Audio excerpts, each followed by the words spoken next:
Comics Covered for the week of April 23rd, episode 24. Take 2. We had another take before this. Here on Comics Covered, we talk about comic books and the world around them, the comics industry, comic movies, TV, games. There's games news this week. We will talk spoilers, and we'll probably... Damn it. Oh, god damn it. I was going to get the first swear in. I know, I just thought I'd preempt you like that. We'll probably swear, which I just did. We'll warn you about the spoilers, though, instead of just swearing before we warn you. Yes. I'm Doug. Wait, speaking of spoilers, we should talk about right now, we did a spoiler cast for Infinity War just now, a bonus episode, which will be released. So if you're looking for that kind of talk, go to that. It's probably in the same place this is. I believe that actually probably will be just before this in the feed. I'm looking to get that episode released on the day we're recording this Saturday. Okay. So, cool. I'm Doug. I'm our resident comics expert. For example, I know who Beta Ray Bill is. I am Ahern Jack, who is a new person, a dumb guy in comics, and I actually didn't even register what the name was. What was the name? The name is Beta Ray Bill. Beta Ray Bill. Okay. Beta Ray Bill. Just so everyone knows, Doug made a mistake just now.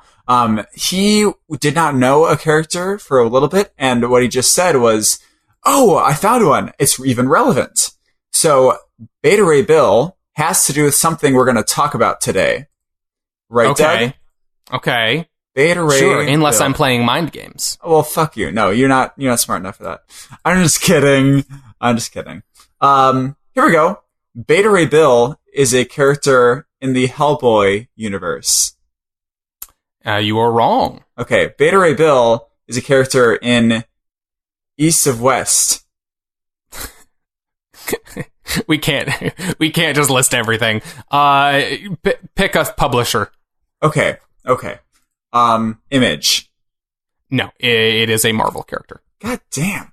Okay, Beta Ray Bill. Okay, he's a fucking cosmic. I think he's a cosmic. No,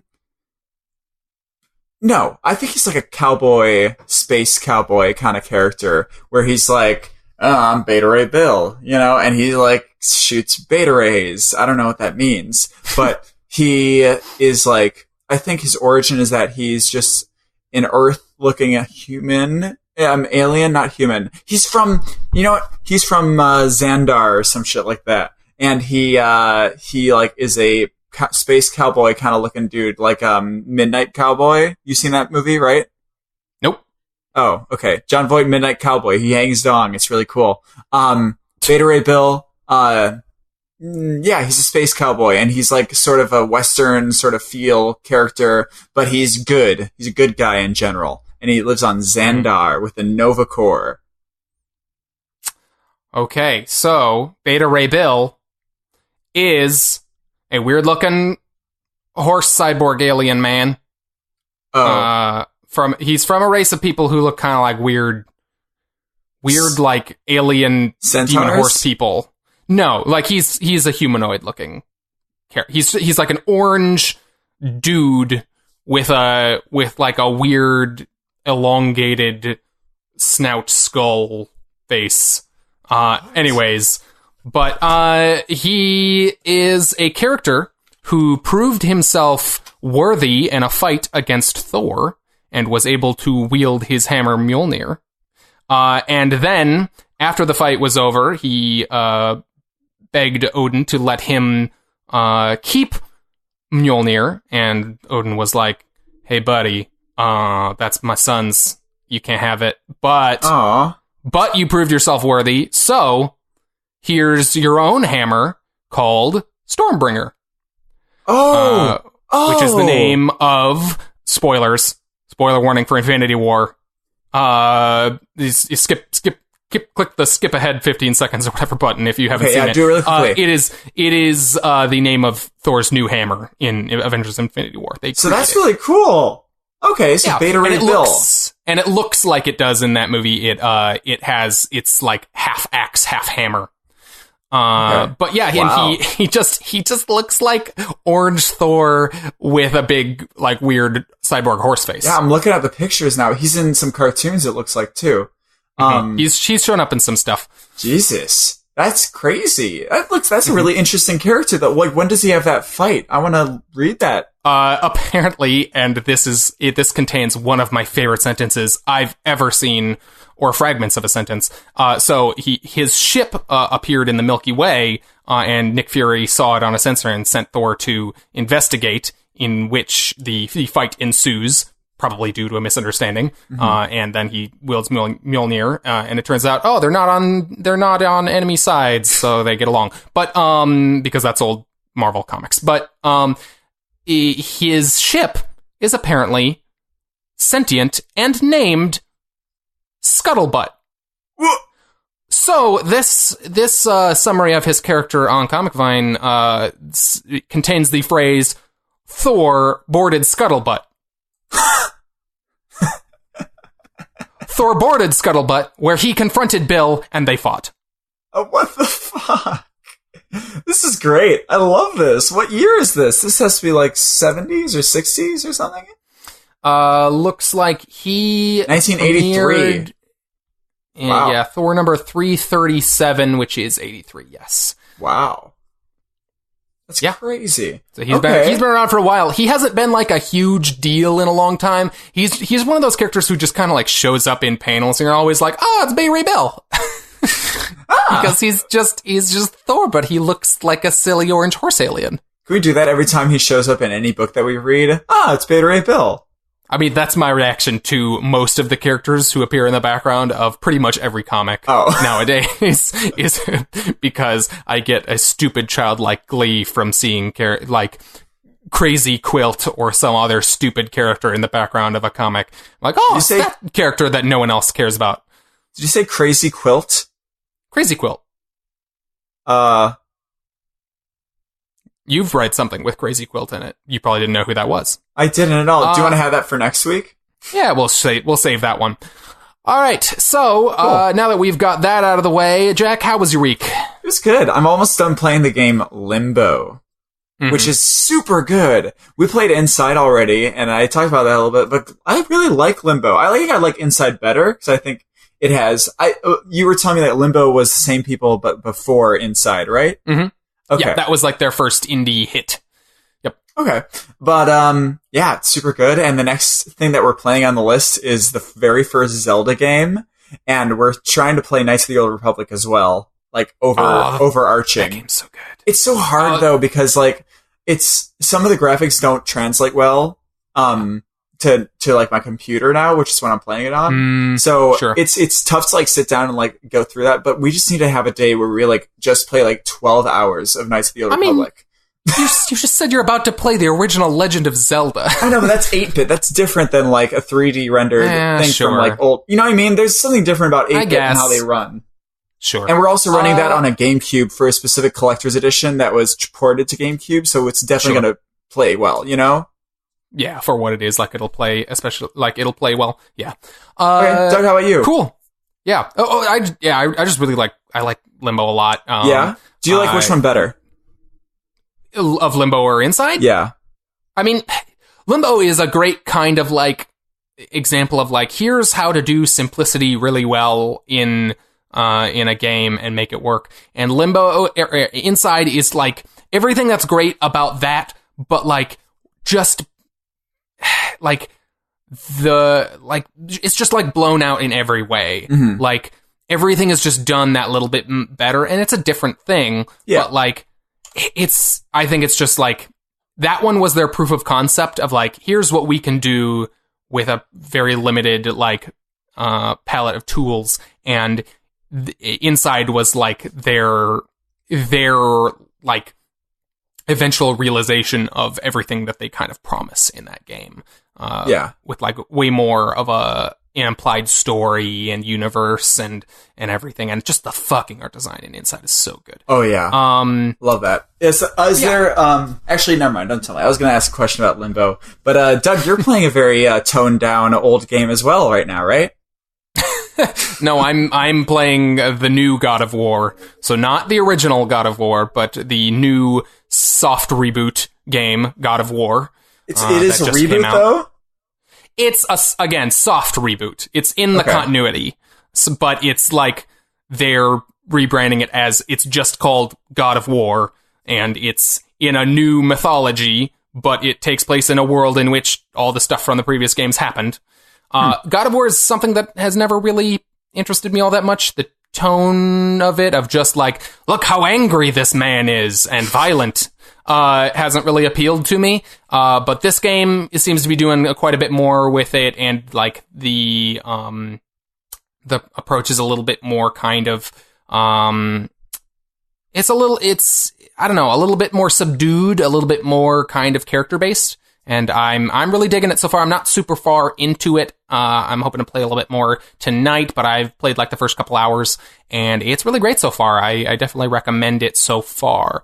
I've heard it's a slow start and then it gets way better later, but I'm still really liking even just the opening bit. That's good. Combat's tough. But what kind of, is it like a Witcher 3 combat kind of stuff, or what? It's almost kind of like, it's got some similarities with that, in that it's a lot about positioning and where you're facing. Yeah. Like a lot like The Witcher is, but yeah, there's a lot of moves and stuff. Okay, combos, or like more like a lot of abilities and stuff. Lot of abilities. I don't have many of them yet, but like there's a lot of stuff to keep track of. Okay. And they like to throw a lot of enemies at you at once. So it's a lot of crowd control stuff. But anyway, yeah, so that game's great so far. Let's move on into news. I mean, obviously the big thing, other than those things, is that we saw Infinity War. But again, like we said, if you look before this in the feed, there should be a spoiler-filled episode where we just talk Infinity War. So we're going to stay off this. We're going to stay off this in case anyone has off that in this episode, in case anyone hasn't gotten to see that yet. Once you've seen it, go ahead and give that a listen. But in movie news this week, we got our first full trailer for Venom. With Venom now. Yeah, it's got a new and improved Venom. I mean, I don't know why it's new and improved, but this trailer actually showed us what Tom Hardy's Venom is going to look like in this movie. It kind of leaked right like the day or two before that trailer came out, like a GIF or a video of his last transformation in that trailer. He says, "We are Venom," leaked out on the internet before that, and so that's why they released it. But who's doing that voice? Do you know? Venom? I assume it's Tom Hardy. I don't know. That's what? I assume it's him doing a voice, but I don't know. Interesting. What? So I don't know much about this character. What do you think about like how Eddie Brock is seemingly portrayed? How the rest of it is portrayed? He kind of seems like he has brain damage, doesn't he? Like he's stupid? Like what are you saying? Tom Hardy. Not necessarily stupid, but like it looks like he's like, I don't know. He's like when he has that. When they show that scene of the people coming to his apartment being like, "Oh, you have the whatever," he's like, "Oh, I don't know how to do it." Maybe it's just him like being weirded out by what's going on. I guess. I think he's playing like kind of, like rough New Yorker character. Yeah. Like he's like a tough dude, and so he's probably not like super, I don't know, like he's smart, like he's a reporter, and they talk in this trailer about like how he's like good at his job and like good at being unnoticed and stuff. Mm-hmm. But so he's not like dumb, but he does seem like he's got kind of a little bit of that kind of like rough New Yorker vibe going on. And Tom Hardy always one to like super ham it up in all of his like, I'm doing this type of character kind of deals. I'll take it. He's amazing. He's great. Yeah. I think this trailer it's a bit of a mixed bag. Like there's stuff I like and think looks really promising, and also some stuff that I think looks pretty silly. I think the villain's going to be super generic. Oh yeah, it definitely. And also continues to reaffirm my suspicion that nobody outside of like the comic sphere understands that this movie is not connected to the MCU. Oh. I left Infinity War with Leah, and my girlfriend, and she was asking me about it, thinking it was part of these movies. Oh, like you saw the trailer and you saw the trailer with her. We saw the trailer before Infinity War. Okay. And after the movie, she was asking me about Venom and how it's connected to those movies, and I was like, it's not. Well, but then I was explaining how, like, it's actually very confusing for us as well. Did you show her the video of Amy Pascal and Kevin Feige? No, I didn't show her that, but I should show her that. You should. It's so perfect. But, it's so good. Yeah, for anyone who hasn't been following that, we've talked about it on the show before, but, like, very public, weird disagreement over whether or not Venom is a part of that universe, with Marvel very adamantly saying, nope, not a part of our universe, and Sony doing their darndest to imply it is, including possibly having Tom Holland in that movie. I will be so shocked if that makes it to the final released cut of that movie. Yeah. Well, can they put Tom Holland in the movie to imply it and still not breach contract? That's the question. Because, like, Sony owns Spider-Man. They can do whatever the fuck they want with him. They are loaning Marvel the use of that character in their movies, and they are fully producing...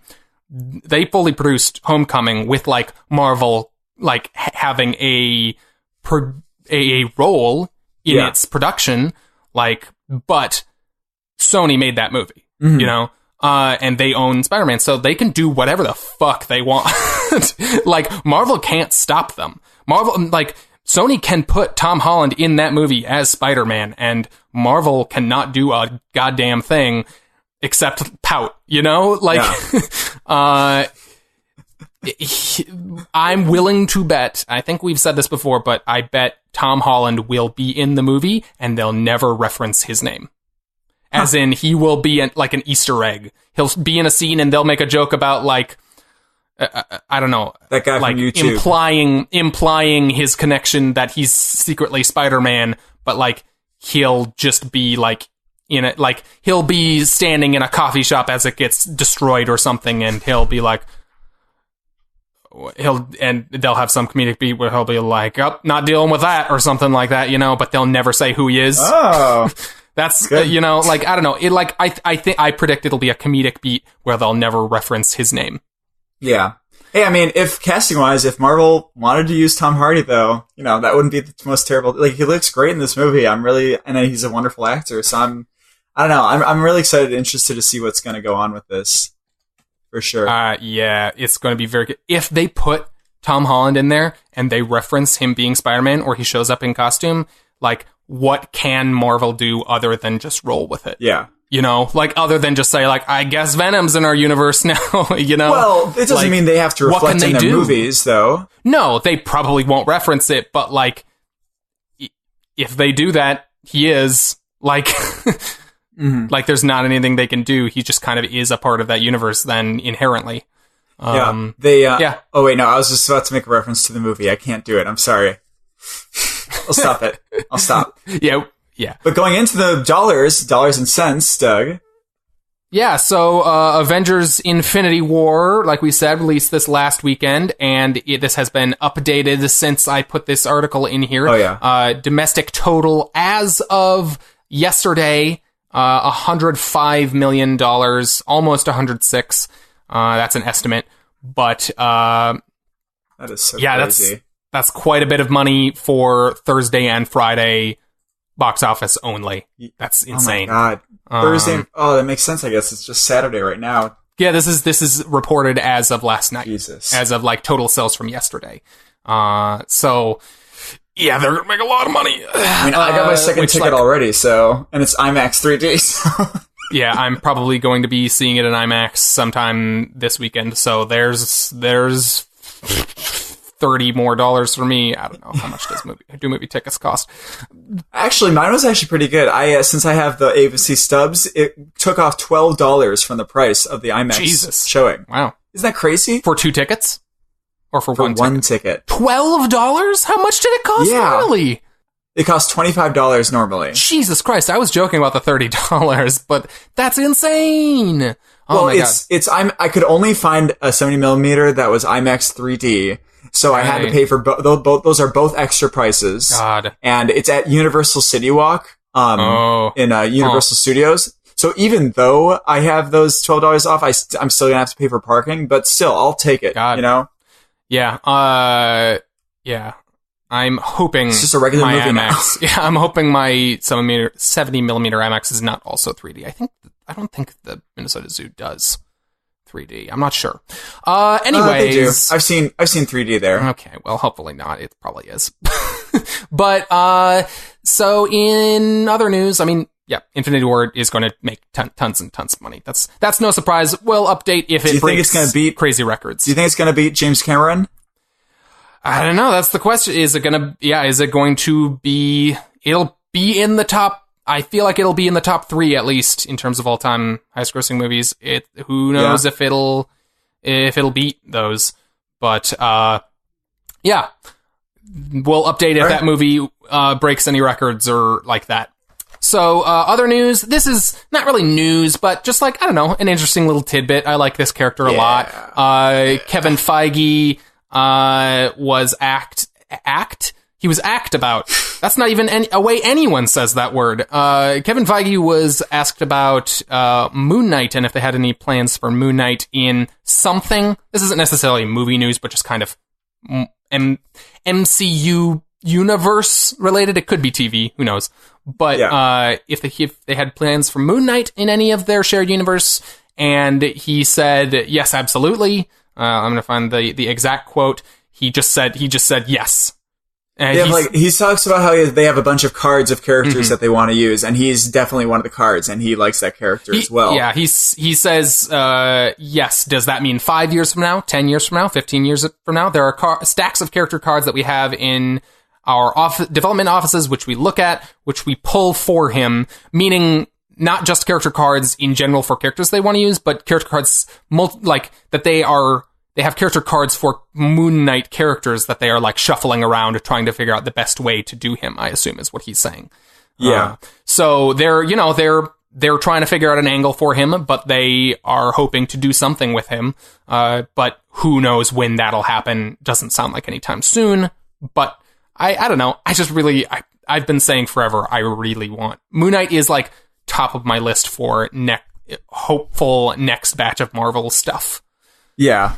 That's tough though, right? Because isn't he like supposed to be ultra violent and everything like that? You know, isn't that going to be hard to do? It depends on the version. Like he's not necessarily inherently ultra violent. Versions of him have been ultra violent, but I don't think that he as a character is necessarily any more violent than like any of the Netflix shows are.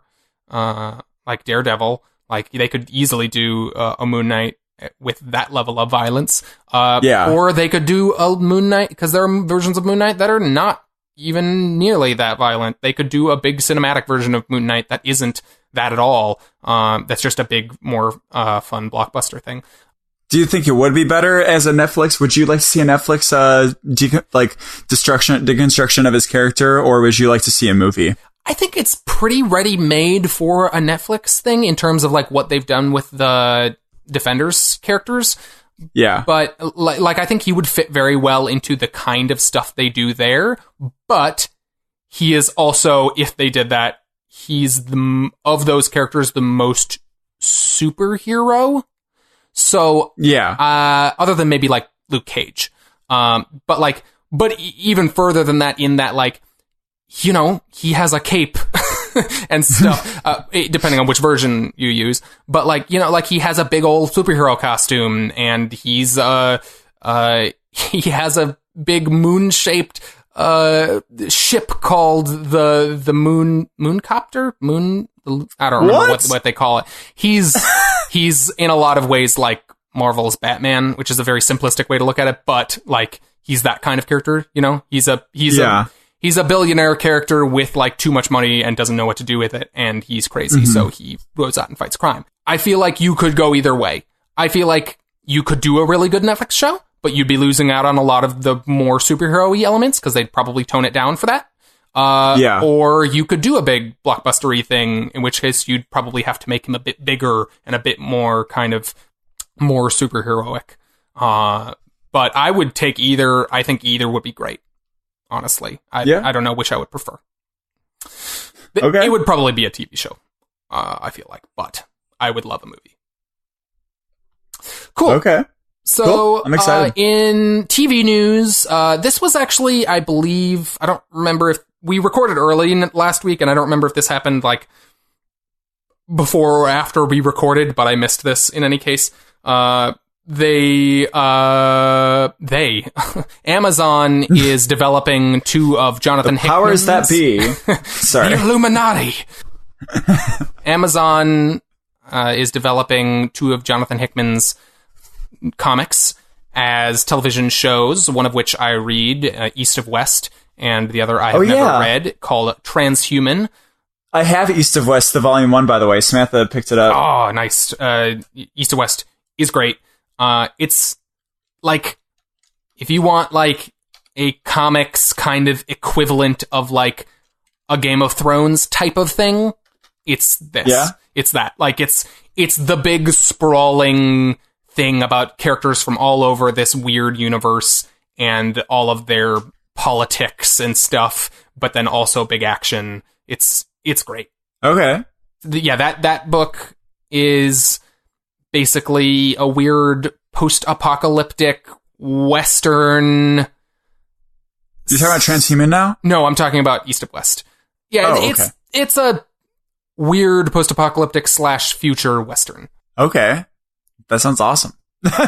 Yeah, it's really great. And then Transhuman, apparently, let's see, set in a future in which corporations compete to genetically engineer and enhance humans. It's another Image book, both of those from Image. Okay, very cool. I'm excited. So those are both being definitely being developed, or are those optioned? It says they're developing them. So, okay. I mean, they do their like pilot season thing at Amazon. So, like, do they do all of their shows that way, or do some of them just get series orders? I don't remember. I have no idea. I'm not sure. If they end up in that, then who knows if a pilot will end up being expanded upon, because that's dependent on like how well they do in that pilot season thing. Mm-hmm. I don't know if I've watched any Amazon TV shows, like Amazon Prime Originals. They've got some good stuff. They've also got some pretty generic stuff on there that isn't that great. Yeah. But they've got some really great stuff. I've been meaning to watch more of their reboot of The Tick.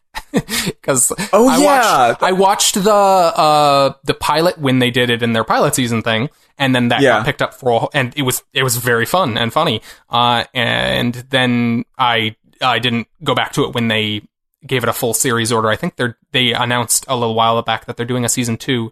Oh wow! So I definitely want to go back and watch that. But anyway, very excited for that. I'll have to give Transhuman a look sometime, or maybe I'll just watch the show. We'll see.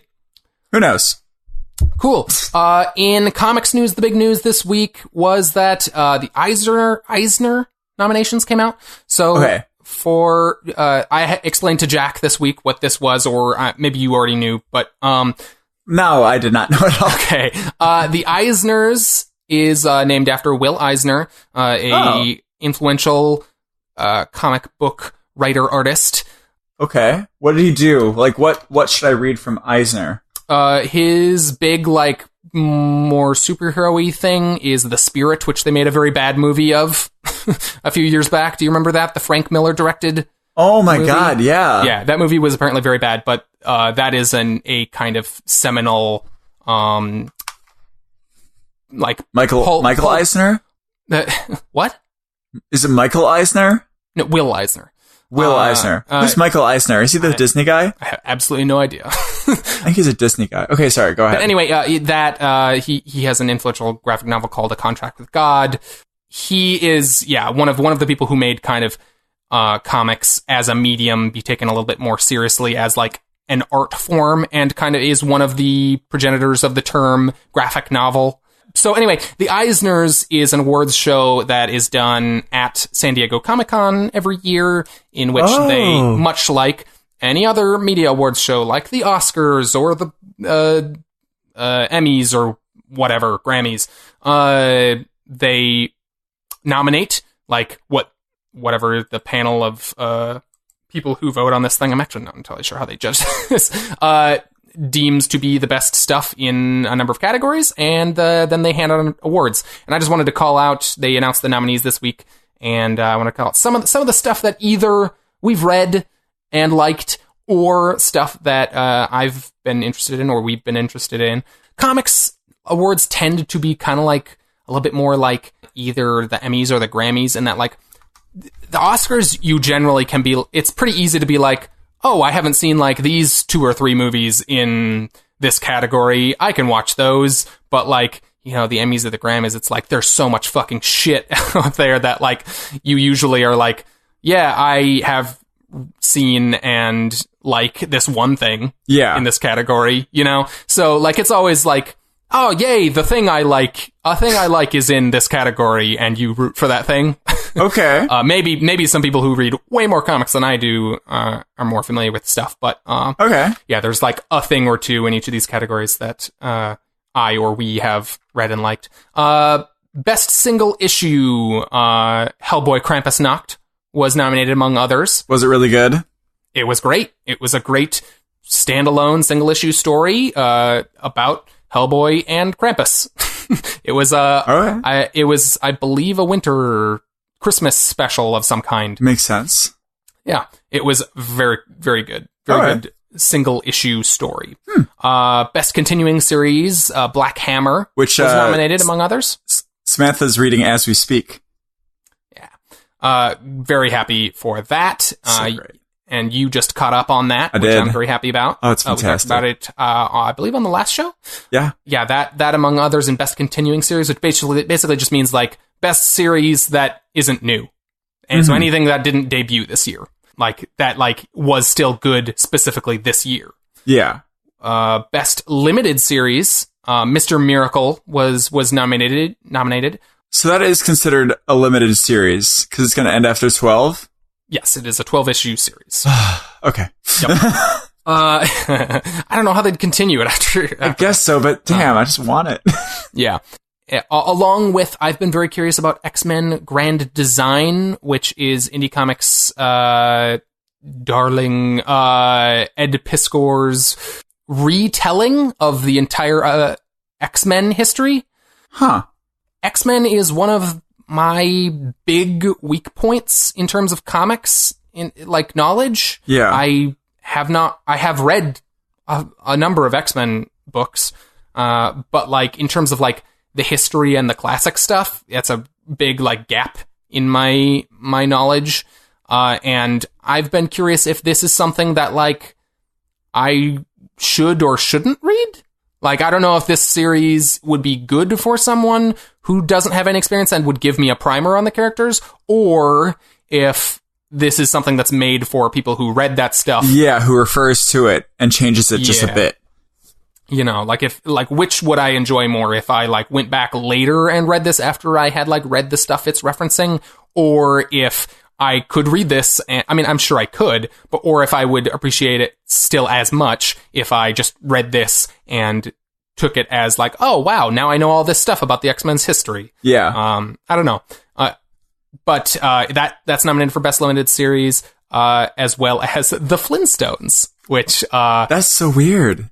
Which is a weirdly critically well received, basically satire book from so DC owns, Warner Brothers owns Hanna-Barbera, and so DC has been putting out the last few years, on the fringes of their comics line, Hanna-Barbera books. Yeah. And they tended to be kind of reimaginings of those characters, and Mark Russell wrote a limited series about the Flintstones that was like the one that people kept weirdly bringing up, and I was like, what the fuck is this? It's a Flintstones book, but apparently it's like a biting satire of society. That is so cool. It's supposed to be really, really good. I've heard a lot about it, and I've been meaning to read it, but for whatever reason, it being a licensed Hanna-Barbera Flintstones book really turns me off. But it's, maybe this will get me to read it, because we gotta do it. We should do it. Amazing things. I'll do it with you. Solidarity if you want. I'm very curious to read it. Best new series, Black Bolt was nominated, along with neither of us have read this, but we've talked about wanting to read it possibly. Royal City from Jeff Lemire. I have issue 1, and Samantha read it and says I need to read it. So I'm it's on my list. I'm really excited to read it. Yeah, that's one of Jeff Lemire's indie written and drawn series. Well, I mean, not indie, but creator-owned. Anyway, It's at Image, I believe. Image or Dark Horse, I don't remember. But best humor publication. You or your girlfriend just bought Rock Candy Mountain, right? We have Rock Candy Mountain in our list. That's cool. That's awesome. That was nominated for best humor publication. Yep. Cool. Because I think I heard about that from some random person at a comic book store. So that's pretty cool. I like getting recommendations from different people than you, Doug. Because fuck you. I'm super pumped though. Yeah, that's awesome. And the Batman Elmer Fudd thing, I need to read that. Yeah, that's Tom King's Batman Elmer Fudd. Again, another. Well, no, that's not Hanna-Barbera, but that's it's a crossover. Warner Brothers property anyway, a Looney Tunes thing. They did a Looney Tunes, and they did like a month of Looney Tunes / DC crossover books a while back. And so weird. This was like the one that like was apparently weirdly good. Tom King written Elmer Fudd Batman single issue story. And also again, The Flintstones was nominated for best humor publication. Okay. Best, and again, there are a bunch of other nominees in all these categories. These are just the only ones we have any kind of connection to. Best writer, Tom King and Jeff Lemire, along with The Flintstones' Mark Russell, was nominated for best writer. Why isn't Donny Cates in there? I don't know. For God Country, would that have been last year? Was God Country nominated at all? I'm not entirely sure in what period they do this, because this isn't happening like end of year, so maybe that was just before, but I don't know. I don't remember. Maybe it was nominated last year. I'm not sure. All right. But it's he's not in best writer for this year. Someday he'll be in there. I mean, he better be. Best penciler / inker or penciler inker team. That's their way of avoiding saying artist, just because it's just, I don't know, it's just more specific. Like they're not talking about color or like other art categories. Do pencilers and inkers stay together a lot? Yeah, a lot of the time, not always, but like pencilers and inkers tend to work together. This category doesn't even necessarily mean that like this is a penciler inker team. It basically means best artist in terms of like how we would colloquially use the term artist when we're talking about a book. Yeah. Like, the artist on Thanos is Jeff Shaw, Yes. Even though other people did that again, that's why they're avoiding that term in this, because there's a colorist and there's other people who work on that book. But anyway, nominated for that category is we've got Mitch Gerrits and David Rubin, who did Sherlock Frankenstein and The Legion of Evil, among other things. Mm-hmm. They're nominated.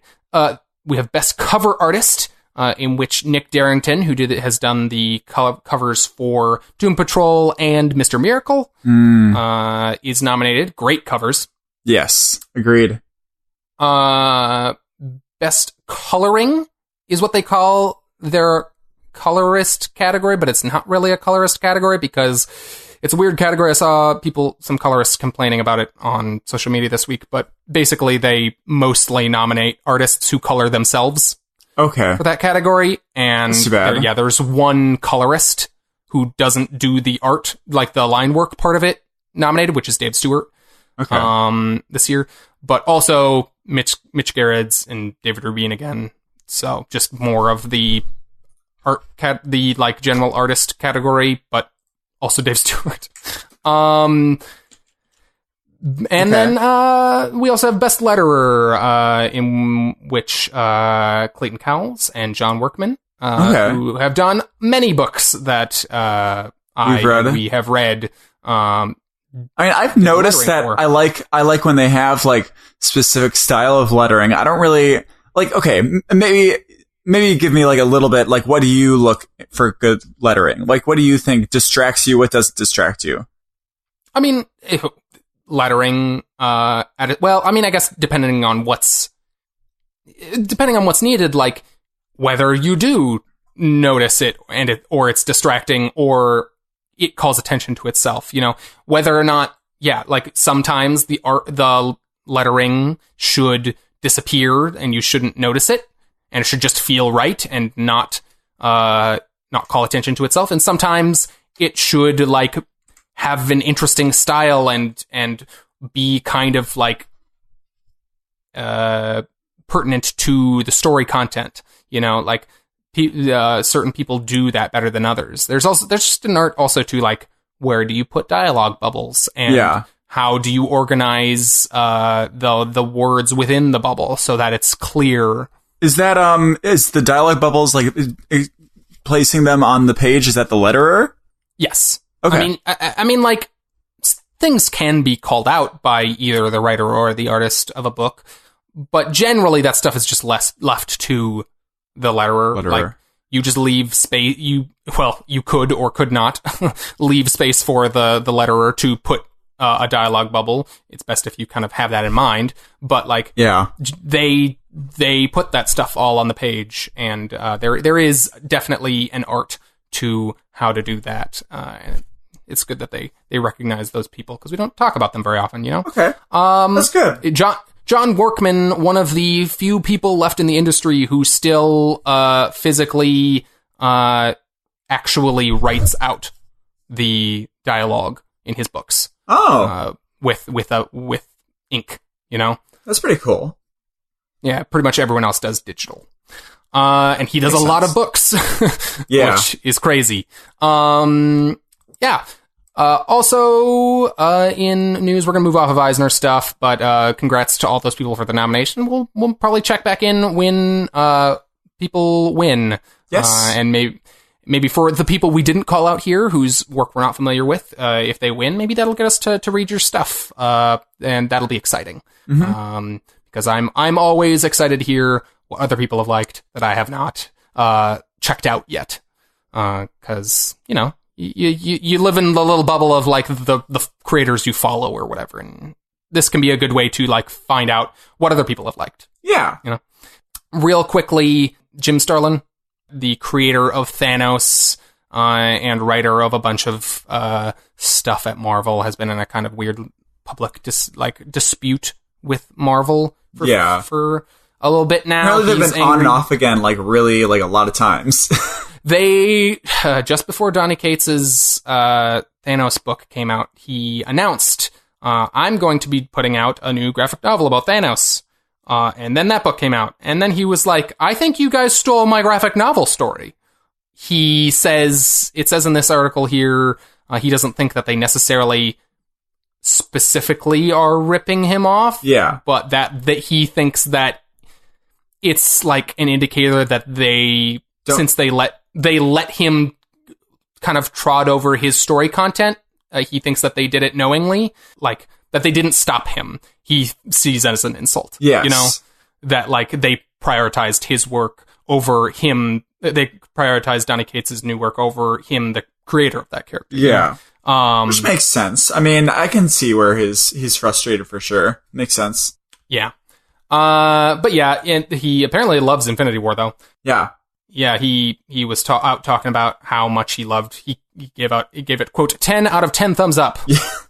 Which is good because they had a little bit of a change from what that character was and how he did it. It's cool that the actual creator was like, this is a really cool imagining of this, and I respect it even if it's not exactly how I, see it in the comics. How I made it in the comics. Yeah. He said Josh Brolin's portrayal of Thanos made him tear up at times. Mm-hmm. So that's because it was just like super powerful to him to see that character realized so well on the screen, which is great. But yeah, he's also pretty pissed at Marvel and has in kind of the surrounding stuff around this movie coming out has been talking about how kind of angry he is at them. Yeah. But yeah. Anyways, games news. We got a little bit of game/other stuff. So they're, I don't remember if we talked about this. We did. When they announced. We did talk about this. Okay. On the show. So this is following up on. Was a Hellboy board game Kickstarter that I believe just started. I think we must have talked about it when it got announced. We did. So it kicked off. They kickstarted their Kickstarter. Hey, look at you. Oh, wow. And it hit 1 million in a day, which is crazy because if you look at this page, the only the lowest pledge amount you can give, to get rewards, is £89, which is more in dollars. Or wait, no, pounds, not euros. How much is a pound worth? A pound is, I thought that was like double dollar. I'm gonna look it up. 1 second. Here, keep talking. I don't know. I'm not sure. Anyways, it's a really cool looking, role-playing board game where you're playing different characters in the Hellboy universe and investigating paranormal stuff. It looks cool as hell. I might back it so I can get it. There's still 27 days to go if anyone's interested. Yeah, that stuff usually takes a long time to get to you if you pledge stuff. I pledged some money, the amount to get a board game called Detective City of Angels a while back. You pledged more than £89? Not for this. This is a different game. Oh, cool. I pledged a while back, and I have not gotten that yet, and that was half a year ago. I gotcha. I pledged to American McGee's next Alice in Wonderland game. Nice. Oh, I'm so excited. Have you played any of those games, by the way? I have not. Oh, you got to do it. I've heard they're fun. Oh, it's so great. In any case, £89 is $122. Jesus, yeah.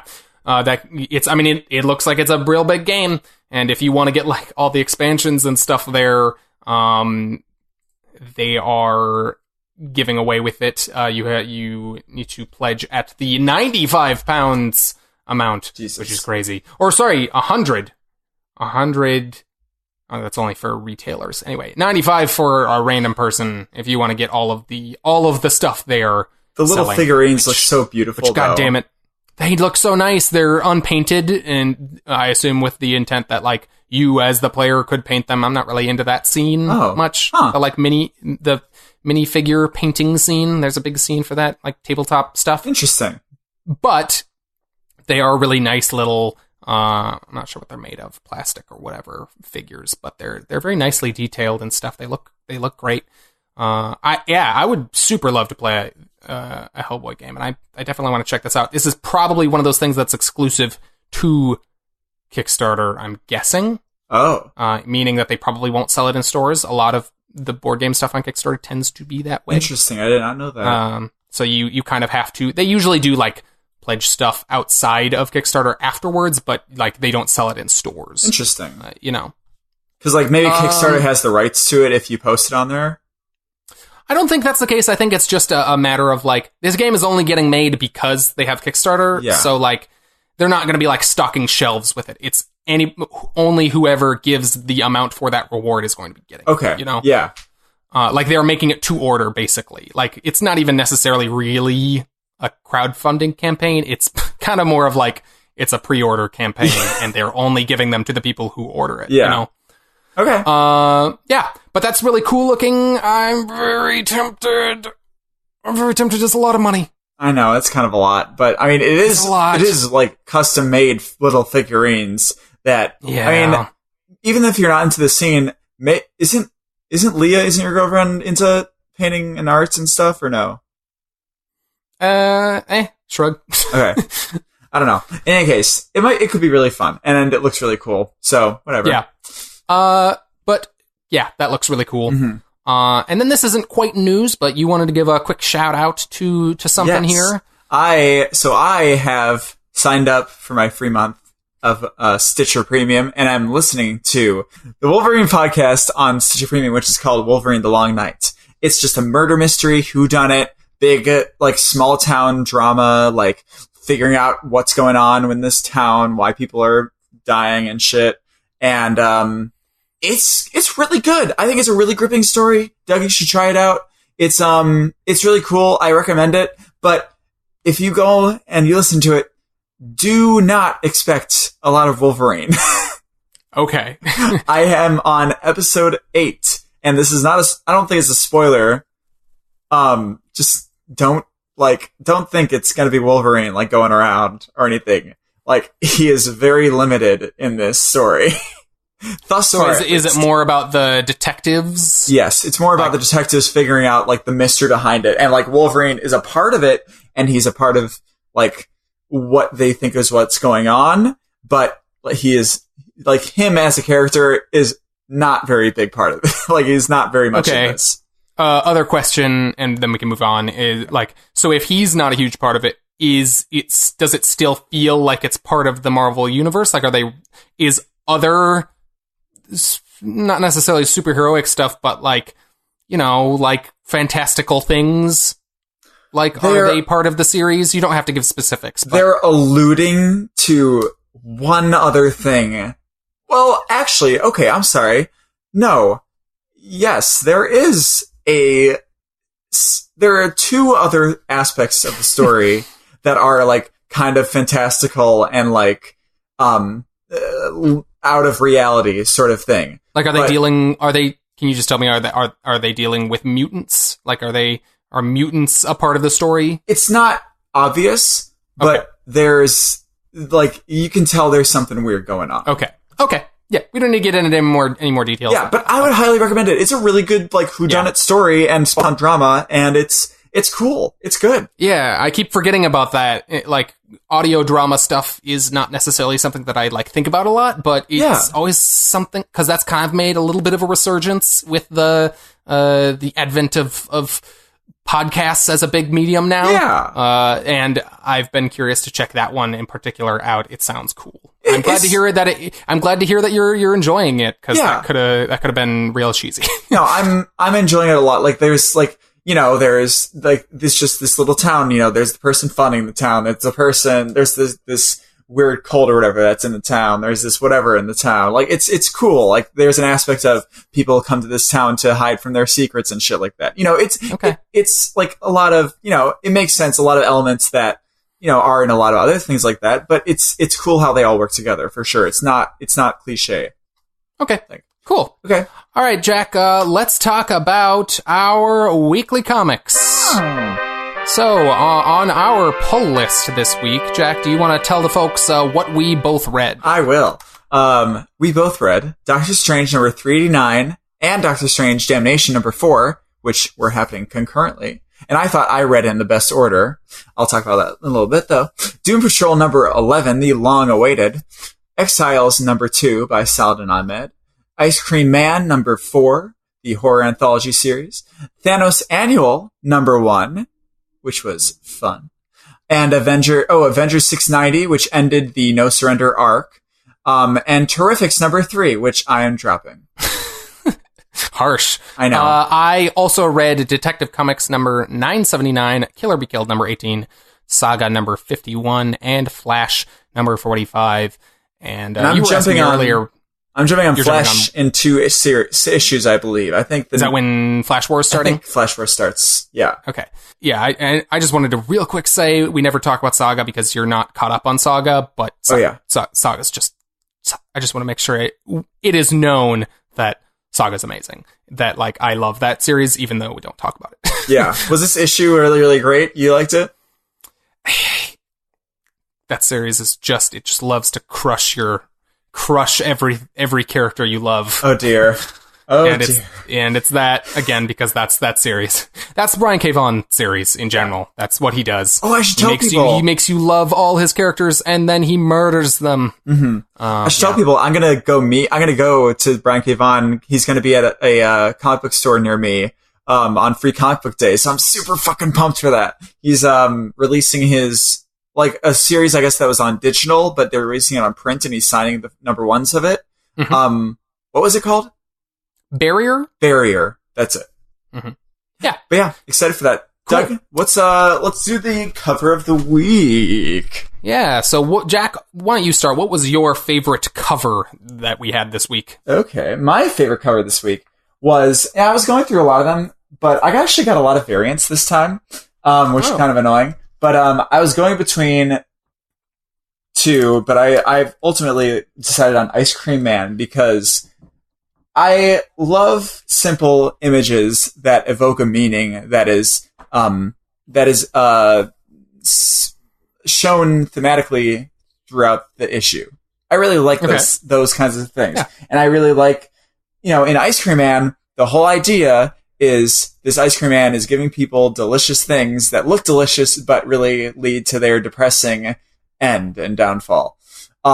So I like this image of the Ice Cream Man on a bicycle with ice cream in the front, laughing and smiling with a skull riding behind him motionless with, through a graveyard. Super depressing, but I love super specific images that make sense for the whole theme of this entire series, really. And the issue follows up on it in a really great way, too. This one was weirder than the other ones. You read this, right? Yes, I did. I'm sorry. I like this cover a lot, and I like the covers. It's the colors. It's a very, soft, sunset that they're riding through with a purple sky, and, the blue of the ground contrasts that a little bit. It almost looks like the sky is kind of the ice cream flavor pink, and then the graveyard is, the cone. I don't know. Never mind. Yeah. But, I liked it. I like the colors. I like the simple image and the theme that it evokes. So, that's about it. Yeah. Cool. Yeah, it was great. Just a real quick note. I just wanted to note that I'm pretty sure the idea in this issue was that he had pretty much nothing to do with the main plot of this story, the Ice Cream Man. Yeah. And that they mention in passing that the character who has died in this issue, loved ice cream and loved going to the Ice Cream Man. Yeah. And we get one sequence near the end of the book where, he's basically, his soul has been... Yes, spoilers, sorry. Spoiler warning. His soul has been trapped in basically this realm of torture, seemingly made by the Ice Cream Man. So yeah. Also, we did get a little bit of follow-up on the running plot stuff, which we haven't got since issue 1. Do we see this guy specifically? Spoilers being given, by the way? Yeah. I don't think this character has been in the series yet. This kind of cowboy character at the end. I think he's new. But he's clearly knows what he calls him out on it. He says, I know what you're doing. I know what you're doing to the people in this town, friend o' mine, and I don't think I like it very much at all. So he's gonna... I'm hoping for more of that background story to continue to happen in the background and be interesting. Yeah. My favorite cover this week was a book that we will talk about in detail in a moment, but it was Doctor Strange Damnation. I got a variant for this. I'm going to look it up. Oh, okay. What was your variant? You're talking about Damnation specifically, not the Doctor Strange one with the Usual Suspects, right? Because that was also I was going to maybe do the Usual Suspects Doctor Strange one because I liked that. But no, I got Wong with a glowing light around him, stopping with his hand out against Mephisto, who's grimacing at him. Interesting.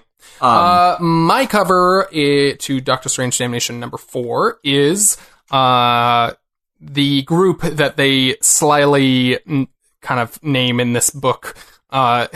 Moon Knight throws out the name Midnight Suns, and they're like, what the fuck are you talking about? We never gave ourselves a name.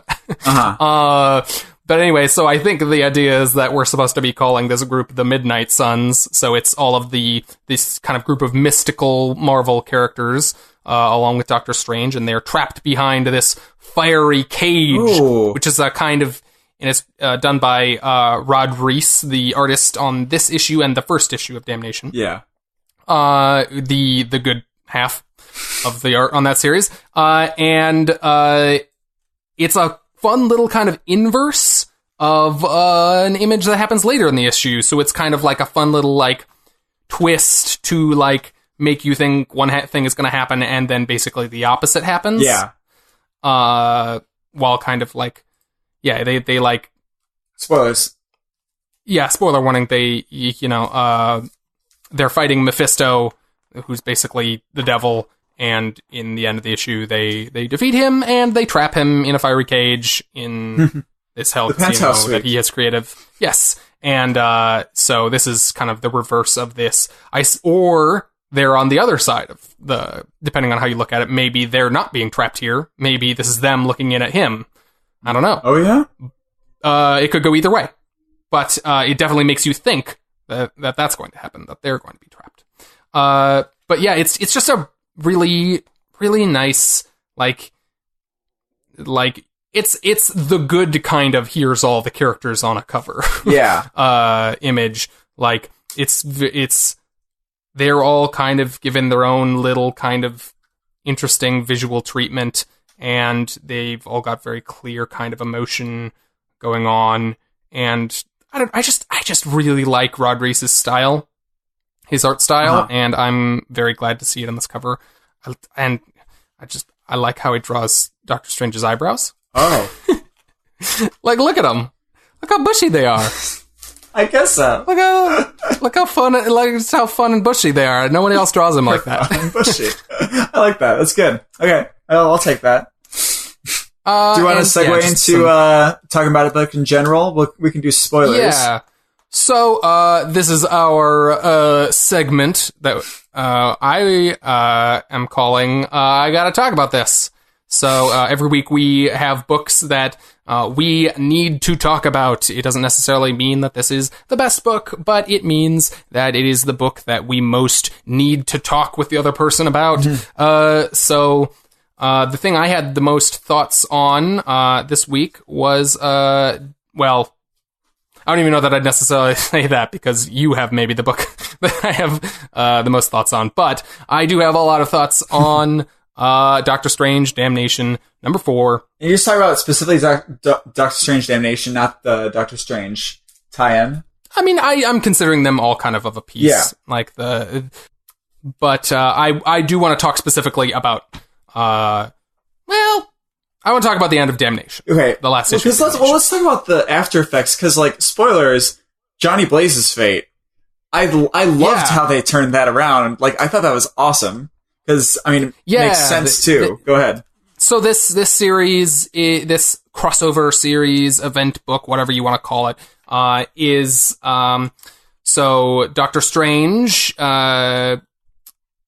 went to the previously destroyed city of Las Vegas and resurrected it from the dead. He brought everyone who was dead in it back to life, and he brought the city back, and there's a price for all of magic. So, in punishment for him doing this crime against the laws of nature, Mephisto, basically the devil, like we said, brought a casino from hell to Las Vegas, and basically ensnared everyone into being his slaves in that city.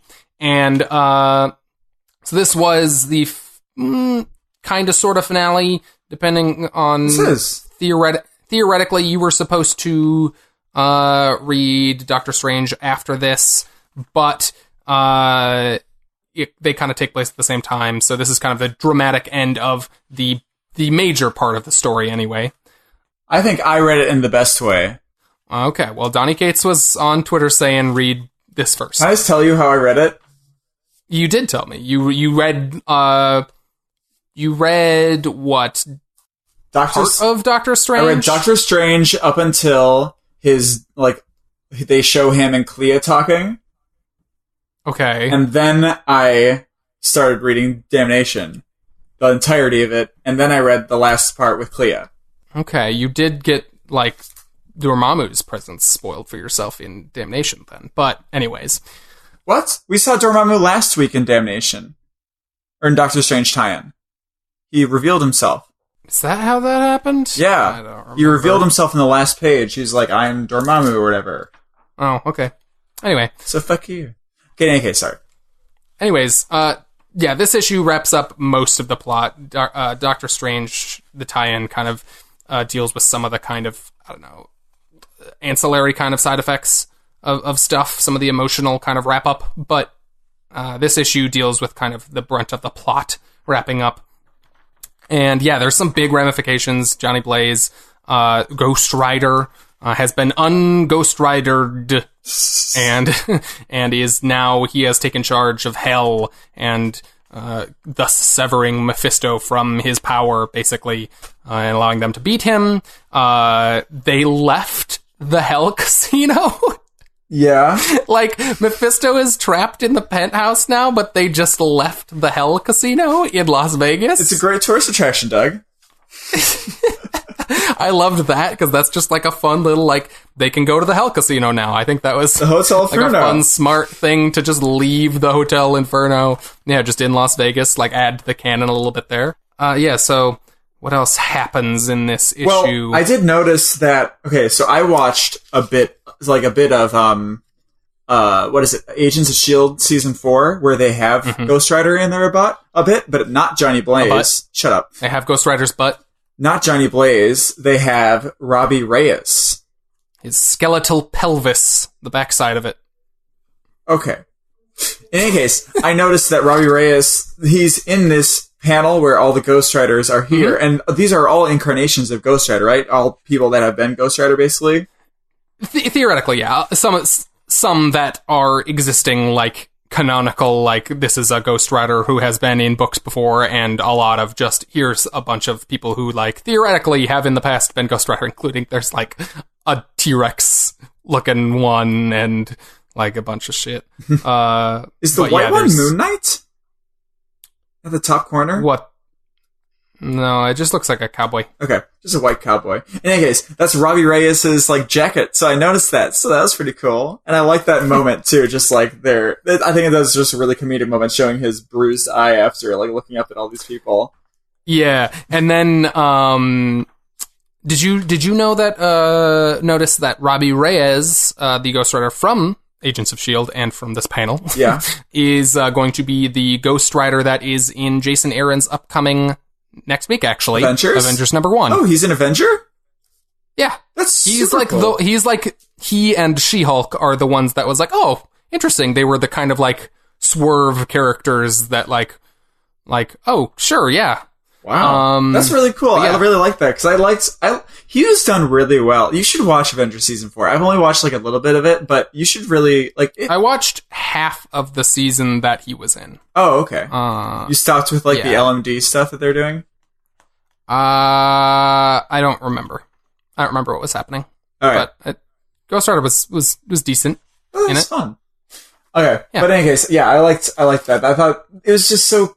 I thought it like really made sense, and I think it didn't feel like bullshit how they beat him. You know what I mean? It didn't feel like a bait and switch or something like that. It felt like they truly had a plan, and it happened well. And I loved Avenger God.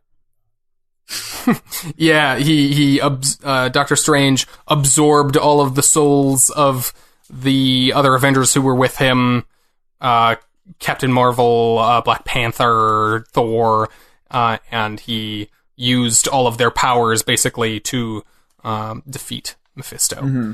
That big panel, like this was beautiful. The one where you have to flip it. Oh yeah, that's a really good panel. Oh god, I was thinking about picking it. Like it's just it's so pretty. Like his style with like what's going on and like yeah, it's so good. He's got kind of a bunch of spectral versions of all of their powers kind of floating around him or on him. I want a poster of this. Cool. Like, yeah, it's a really good, and segueing into kind of my issue that I wanted to talk about with this series that I've kind of talked about a little bit before, and we don't need to spend a ton of time on it, but like, I really liked the art in this issue. Yeah. And I really liked the art in all of the Doctor Strange tie-ins. Yeah. But I feel like I should be able to, in 10 years or whatever, you know, sometime in the future, look back on this event and be like, wow, that was a great event. What a great story. But I feel like I'm always going to have this secondary feeling of, and wow, like, one of the 3 artists on that book was just terrible. And I hate to be that person because I really don't like being... I want to talk about the stuff I like in books. But, like, I really do think that, like, the inconsistency in the art on Damnation with the second artist on this really was subpar and detracted from something that I feel like should be a really great, like, one of my favorite Doctor Strange stories. Yeah. That's too bad. I think I really don't like this story as much as I should, because it's tied up so much in my disappointment at a lot of the art. Mm-hmm. Which is not Rod Reis's fault, because his art's beautiful. Yeah. Yeah.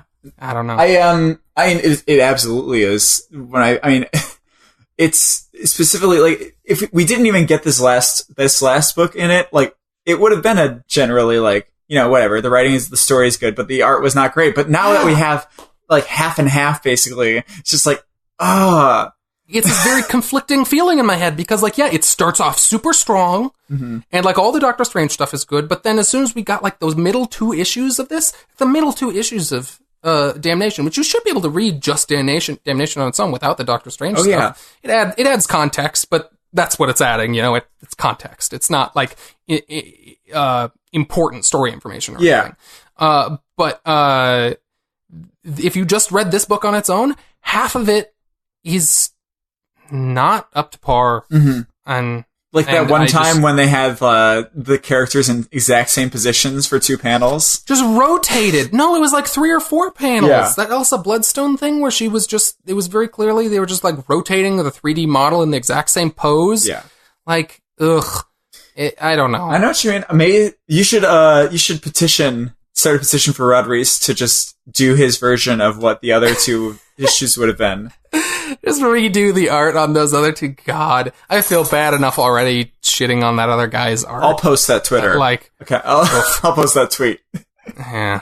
Okay. Anyway, I don't even want to necessarily. I just wanted to voice my, like, frustration that, like, I feel like I should like this book more than I do, and that's keeping me from it. Yeah, but understandable. Anyway, we can move on. Okay, my I gotta talk about this, and I gotta hear more about Doug's talk about this. Was Doom Patrol, because I thought this was a great story. I thought this was a great issue, and I think we've been waiting a really long time, obviously, for this. We've had one of the problems that Doug has with this is that we waited till after Milk Wars to have this issue, which takes place before Milk Wars. But which they don't. Another part of my frustration is they don't communicate that at all. Well, I think that's a point. I think they probably changed this a little bit. They just have little teases in the beginning and at the very end of where they're going. But it's not okay. You continue talking about what you liked about this issue before. What I really like about this issue, before I continue to rant this episode. Okay, but you like this issue in general, right?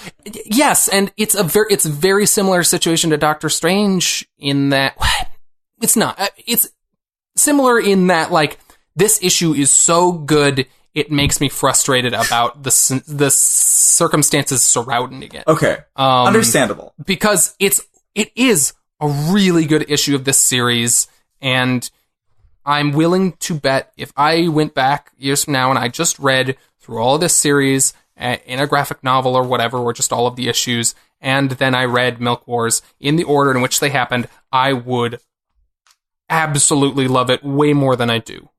I don't know. Milk Wars didn't end too well, I don't think. But that's the thing, is I think Milk Wars would have hit so much harder if we had the emotional context that this issue sets up. No, they don't set up the events of Milk Wars that much, but they set up a lot of the emotional context that they follow through on in Milk Wars. Like, all the stuff with Robot Man, where they talk about specifically, like, his character and what they do with him in the end of Milk Wars. I will say that. I'll agree with you on that one. It's like, we had, when we read Milk Wars, that stuff was just referenced vaguely, and then what happens in the end of that, like, we had no context for that, and it was just confusing. And I feel like if we had this information where they're talking about how, like, you're not actually the original version of Robot Man, you were basically a creation made by someone who liked basically Grant Morrison's version of Robot Man, which is so cool. Which totally makes sense, because there actually was, like, there have been versions of Robot Man since the New 52 outside of this book, and it is not this. And this is basically, ripped straight from Grant Morrison's Grant Morrison's Doom Patrol. And they talk about that, and, like, how he's basically fan fiction, and they follow up on that in Milk Wars in a way that like should have felt like an emotional resolution. Whatever happens else in Milk Wars, like that moment in Milk Wars should have felt like this nice resolution for that character from this setup, and it didn't, because we didn't have any of the context. Mm-hmm. Okay. I don't know. In any case, I thought, as an issue though, I loved this. Yeah. I think it's really cool. I love the exploring, like, children who are obsessed with TV and, like, having the one ball, the two balls, and, like, applying TV to different things. And then one of my favorite moments. Okay, well, also, I have to ask, this brick, was the setup that it was stolen from Danny or something? It is Danny. It is Danny. They made him into a brick somehow, right? He was Danny. So Danny the Street turned into Danny the Bungalow in Keith Giffen's run, and then Danny the Bungalow was destroyed, but a brick survived. So he was Danny the Brick. And then, then in the beginning of this series, I remember that Danny the Brick flies across space and turns into. They don't reveal this until later, but basically Danny the Brick flew back to Earth and turned into an ambulance, and that's who Danny is now. I love that. Anyone who is... We did not... okay, I was just going to say, we did not set this book up, so anyone's very confused. But also, how the fuck do you set this book up? This book is... It's impossible. Read the entirety of Grant Morrison's run, and then read everything before this, and then you'll understand. I have... Like, that's seriously, like, the only way anyone would understand what in the hell is happening in this book. I keep telling Samantha that she keeps getting new books, and I'm like, Samantha, you need to read Doom Patrol. I have 3 super thick books of an entirety of Grant Morrison's, like, years-long run. You have to read all of it. It's so great. Oh my god. I'm very jealous of your new printings of Morrison's Doom Patrol stuff, because they are very nice. Oh, they're so nice. The printing on them specifically is like nicer quality printing and colors than the versions I have, because they're from a number of years back. But one of the great things about this like issue specifically also is that I feel like it gives us emotional resolution for the disappointment, and I felt really, really like into his like piece. You know what I mean? It was so cool how they built that throughout this issue. I mean, he was introduced obviously before, but I feel like really in this issue we delved into how he feels about this and how he like gets resolved at the end. It's just so good. Like, it's amazing that with this such weird, ridiculous shit going on, there's this emotional plot line, and it really shows like how you can use wackiness and stuff and still have it grounded in a human emotional response. Yeah. I love that about this. And Gerard Way really has shown so much like good writing ability to be able to do that. Yeah, I mean, that's always when Doom Patrol is good through its various incarnations. That's its strongest strength is like its ability using those characters to tell weird, crazy, surrealist, wacky stories while still giving you, that emotional tether to everything that's happening, like, or at least to what's happening to the characters. Mm-hmm. And this in that sense, this totally doesn't disappoint. There's some really great stuff with Jane. Oh yeah, in this crazy Jane, like there's some stuff how like this stuff where the sequence where she talks about it's okay to like be damaged, and it's okay to like all that stuff is part of what makes you you and what makes you special, and like it's a really cool sequence and a really powerful moment for her, considering like how this series specifically about her has been a lot about her kind of like I don't know, like overcompensating for being, I don't even know, I don't like, it's her like looking for validation from others, basically. Yes, like she started a cult basically with people worshiping her. Yeah. Because she needed that kind of external validation. I was looking for what the thread was with her for a second, because the delays on this series have been so long. When did that first issue come out for this? 2 years ago or something? Probably. Something like that. Yeah, this is issue 11, and it's been it has not been a monthly book. So it was probably about 2 years ago. Mm-hmm. Wow. Year and a half. Yep. Okay. But, yeah. I think I do think that, unlike A Damnation, like this book, if you read it all at once without all the super long delays, I think this series would totally be super, super great and a classic run of Doom Patrol. You and I are both very confused and on the fence about whether or not this book is going to continue. Yeah. No idea. They are completely media silence on what in the hell is happening with this book in the midst of all of the other Young Animal books relaunching. They have not said shit about this book, and with all the delays, it's very confusing. Yeah. I just want them to come out and just say what's happening. I would not be surprised if we got a number 12, make it a nice even 2 volumes, and it ends. But I hope it doesn't. I really hope it doesn't. Because I want to see... It's just something else. I know we have, Mr. Nobody in a place where they can probably just have have him just be there forever and not acknowledge him. I want to know how he does. I want to know if the beings like his TV, though. I find that so funny that, it's such a Mr. Nobody move to just be, he has no motivation for anything. He just does things on a whim. And so they're like, hey, here, entertain me, these people. And he's like, yeah, sure, whatever. He has no, ultimate plan. He has nothing he's sacrificing by doing that. He's just like, yeah, sure, that sounds cool. I'll do that forever. Yes. He doesn't think about it. And I love it so much.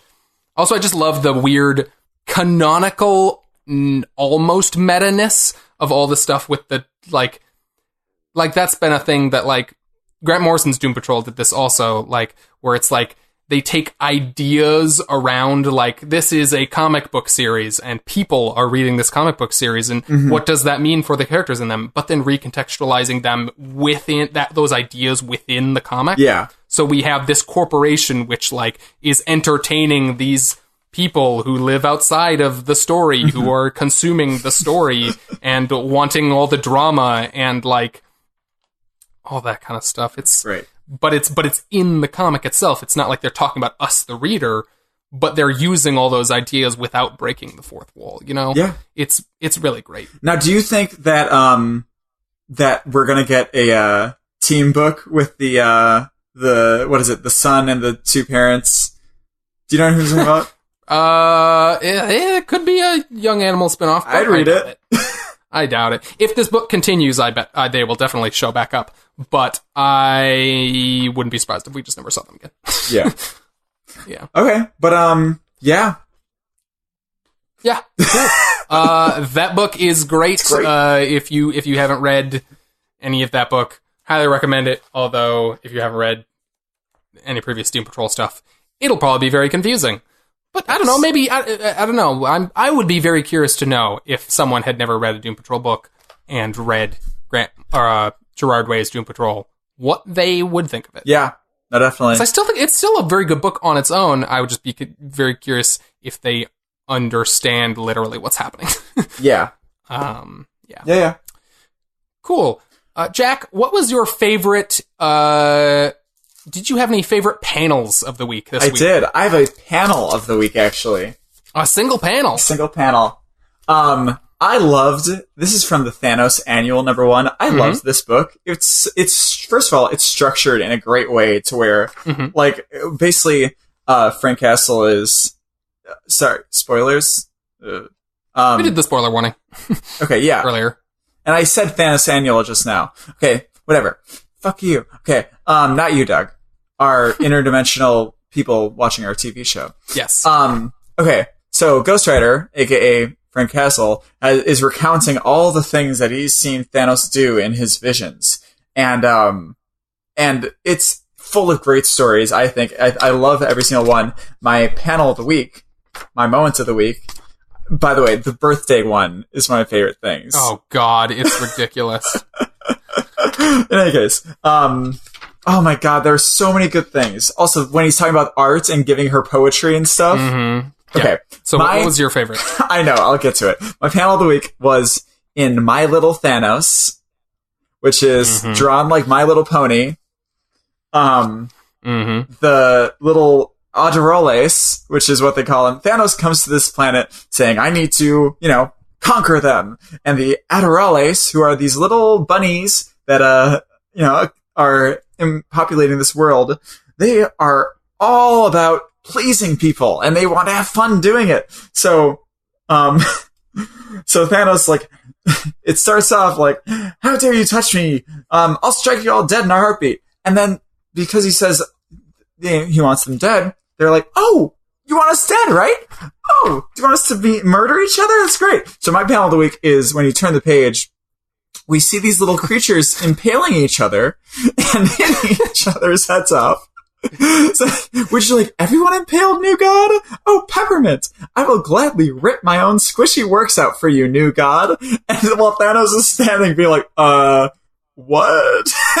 This one's ripping his own guts out of his stomach. Yeah. This one's choking himself with his ears. Gasping, I didn't even see that. Oh my god. Oh my god, it's one of the most upsetting page turns. It's so perfect. I love it. Yeah, it's great. Yeah, great use of a page turn reveal for comedic effect. Like, really fucking upsetting. Also, I will say another panel that I love is this one on the other side in the middle, where it's like the guy's like cheering with a heart in his hand, and then Thanos is just punching him, and it says punch. He's like, thank you. Yeah, he loves it. Oh god, ridiculous. Yeah, that's me. My favorite panel this week also comes from Thanos Annual, number 1. I didn't see that. Because there's just a lot of great stuff. It's a book just full of great little mini stories about Thanos. I was not expecting to like this as much as I did. Like, yeah, and like I started off obviously we were gonna really like the Donny Cates and Jeff Shaw one, because like they've just proven that they really get that character, and it was a story that like felt very in line with their stuff. But then the next story like completely is just silly and ridiculous and yet weirdly dark. But anyway, like there's a variety of tones. The one you just told is like silly, like, but fucked up. The one that I have a panel of the week from is called The Comfort of the Good, and it's just fucking dark. Yeah. It's about there's these people who live on this alien planet, and they worship what they call their god, and he, when they die, preserves them until he can find a new body for them if they've been good. Oh, yeah. And so basically Thanos comes in and he explains to them, so hey, your god, he was just a bored immortal, and he was studying you people, and in order to study you, he wants to preserve you, so the good people of you, he preserves when you die and puts you in new bodies, and the bad people he just studies, like he studies their bodies and stuff.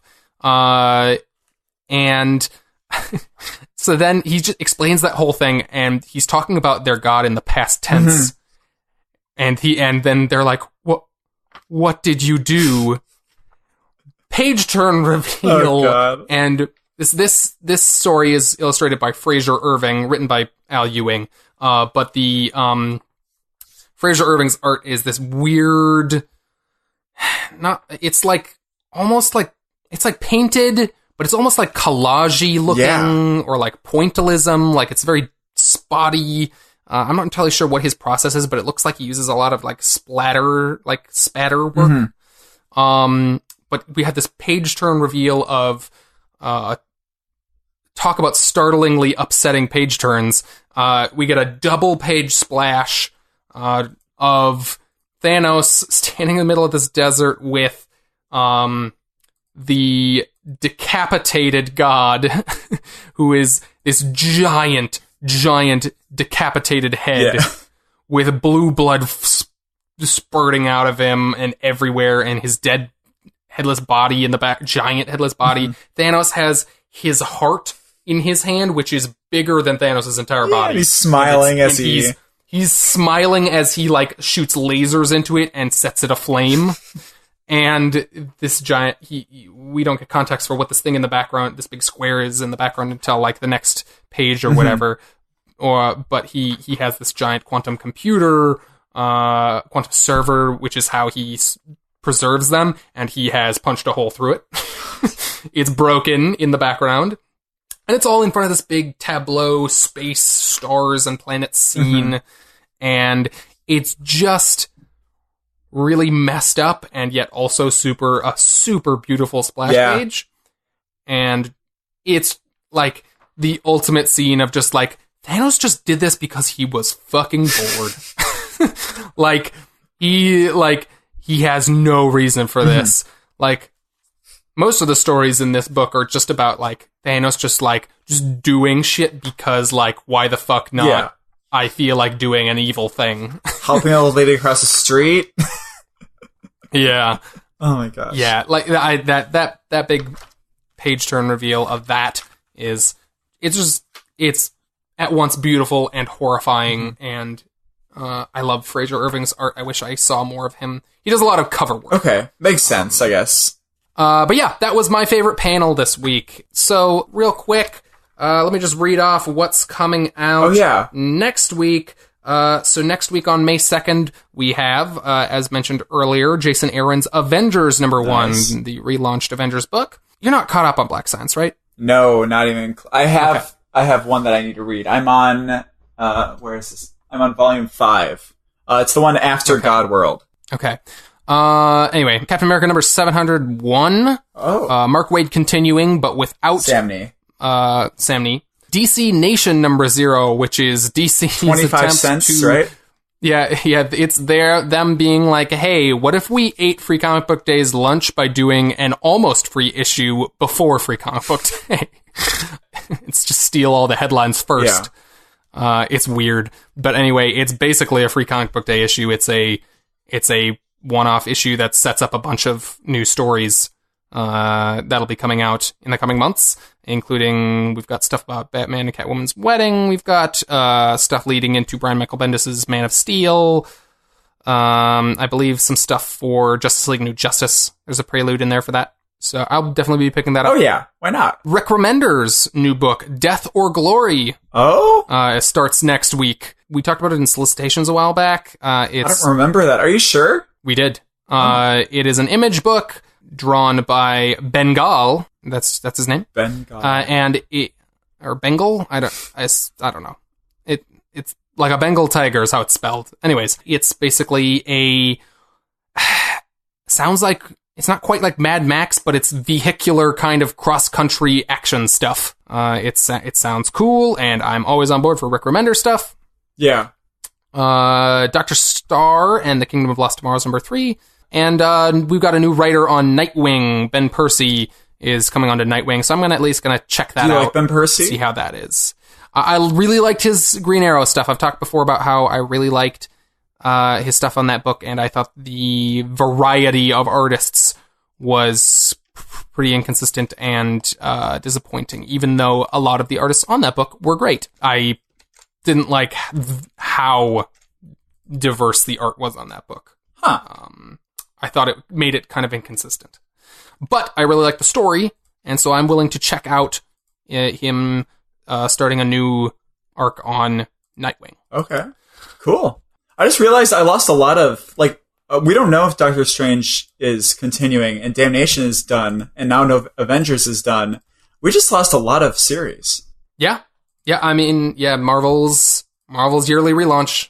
The stuff tends to time to end generally around that at Marvel. And Venom is soon, right? With Danny Cates. Mm-hmm. That's, I believe... Maybe not next week, but the week after. Something like it's in May. It's May 9th. So yes, not this next week, but the week after. You're right. Okay. But, so next, sorry, I'm just going to do this, because I think we should go really quickly, because Legion, still coming out with new episodes.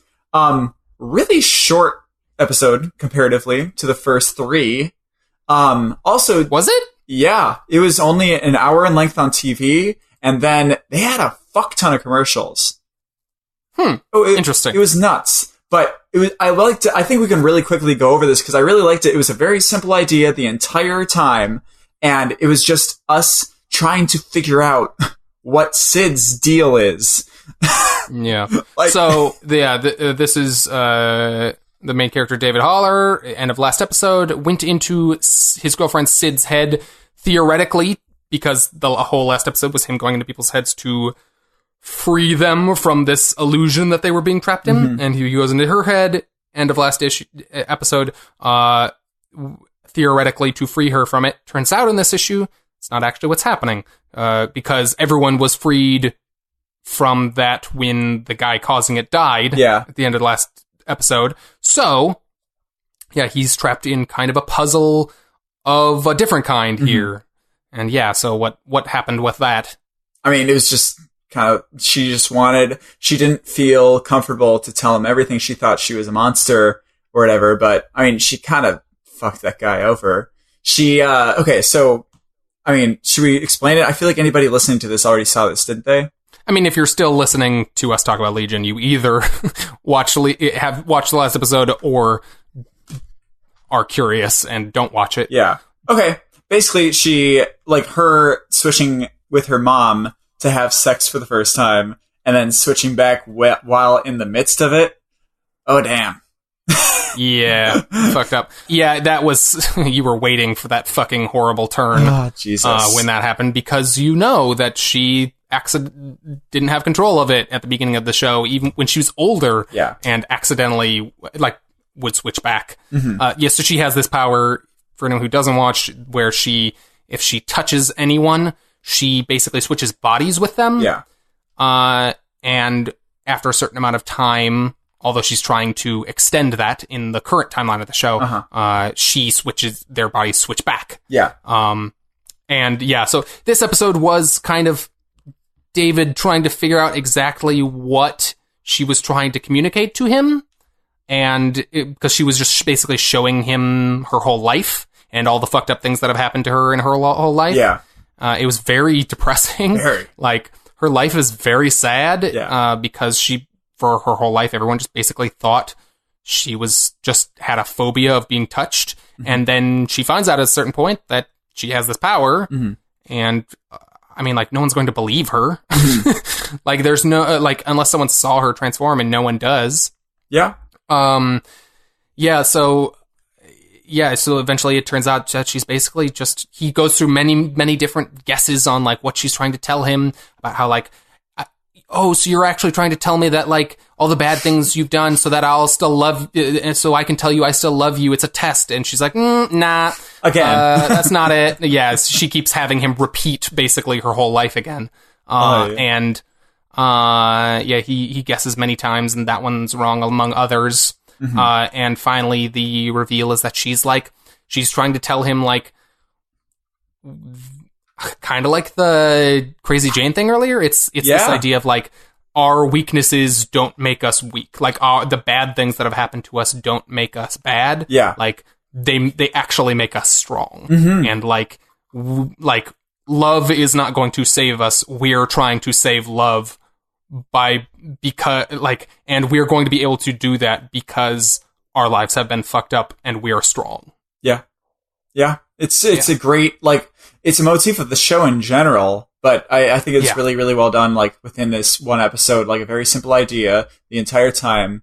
And it's, I'm a big fan. And the first sequence with, like, Bon Iver in the background of his first journey through her life, I think is a really great, really well done sequence of the many sequences that are just great. And then at the end, we get that tease of, what is it? What's her name? Aubrey Plaza being in her body, seemingly. Yeah, she's been trapped in the mind of the Shadow King, this whole season. Yeah. And theoretically, like, her body is dead or whatever. and her mind is just surviving in him. But yeah, she has a physical form in the end of this issue. She's a person again. And that's crazy, because I didn't think that was possible. No. We'll see how it is. I mean, if Shadowkin can get into his own body again, I guess why not her? Yeah, maybe that was her dead body, or maybe he somehow manifested a new body for her. I don't know. Who knows? So that's going to do it for this week. If you made it this far, thank you so much for listening. The absolute biggest thing you can do for us if you like the show is please give us a review or star rating on iTunes. If you like the show, let someone know about us in person or on social media. And be sure to check out our Infinity War episode where we talk about the movie Avengers Infinity War. Spoiler, we loved it. It was great. So we spend the whole time raving about all the things we liked in it. Mm-hmm.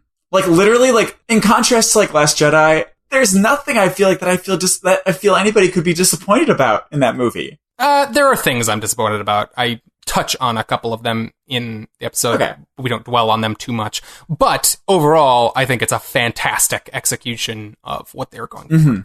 Anyways, for more details on that, listen to that episode. Yeah. We release episodes weekly on Sundays, other than that one.